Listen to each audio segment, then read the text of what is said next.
ये 3 फकीर कौन हैं? पादरी को चिंता हुई, पर तीनों फकीरों की लोकप्रियता बढ़ती ही जा रही थी और लोगों ने चर्च में आना कम कर दिया। इस बार तो प्रार्थना में बहुत ही कम लोग थे। पादरी ने फैसला किया, मैं खुद जाकर देखूंगा उन फकीरों के पास ऐसा क्या है, ऐसे क्या संत हुए। और ईसाई धर्म में तो जब तक चर्च घोषित नहीं कर देता आप संत हो ही नहीं सकते। और अंततः समुद्र पार वो तीनों फकीरों के पास पहुंच गया। दुआ सलाम के बाद पूछा, तुम ऐसा क्या करते हो? प्रार्थना आती है? हाँ पादरी जी, हम तीनों चर्च गए थे पर प्रार्थना याद ही नहीं हुई, बहुत कोशिश की। तो फिर यहाँ क्या करते हो? कुछ नहीं, प्रभु स्मरण करते हैं, भगवान को याद करते हैं। और प्रार्थना? हाँ प्रार्थना करते हैं। जब तुम्हें प्रार्थना आती नहीं, याद नहीं होती तो करते कैसे हो? हमने अपनी प्रार्थना बना ली खुद की। अच्छा, तुम्हारी ये हिम्मत? पादरी ने मन ही मन सोचा, अब तो मैं इनको अकल ठिकाने लगाकर मानूंगा। इनकी ये हिम्मत, अपनी खुद की प्रार्थना बना ली और वो भी प्रभु की। कहने लगा, ये आपने अपराध किया है, इसका प्रायश्चित करना पड़ेगा और तुम इतवार को चर्च आ जाना।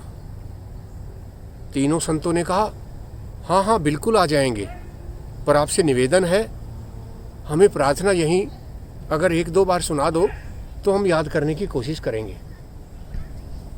पादरी ने प्रार्थना सुनाई और वो पीछे पीछे बोले, 1 बार और। पादरी ने दोबारा सुना दी। अब तीसरे फकीर ने कहा, बस पादरी जी 1 बार और सुना दीजिए, हमें याद हो जाएगी। जैसे ही पादरी ने प्रार्थना सुनाई, वो तीनों पीछे पीछे बोले और ख़त्म होते कहते हैं, 1 बार और। इस बार तो पादरी को गुस्सा आ गया। आप इतवार को चर्च में ही आ जाना, सारा दिन मैं तुम्हें प्रैक्टिस करा दूंगा और प्रार्थना सिखा दूंगा। ठीक है। तीनों फकीर रजामंद हो गए और पादरी जी नाव में बैठकर समुद्र पार करने को चल पड़े। 2 फरलांग भी नहीं गए होंगे, पीछे से जोर जोर की आवाज़ लगा रहे, पादरी जी पादरी जी। पादरी जी रुके। हाँ, क्या बात है? पीछे की तरफ मुड़कर देखा तो तीनों के तीनों फकीर पानी के ऊपर दौड़ते आ रहे।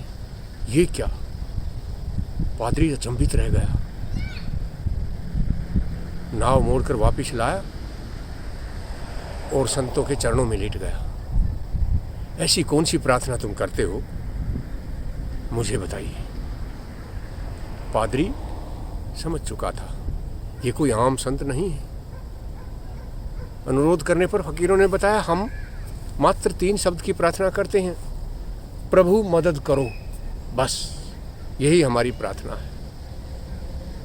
सारी कहानी का निष्कर्ष यह है कि जब भी इंसान मन लगाकर कोई काम करता है तो नतीजा यकीनन अच्छा आता है।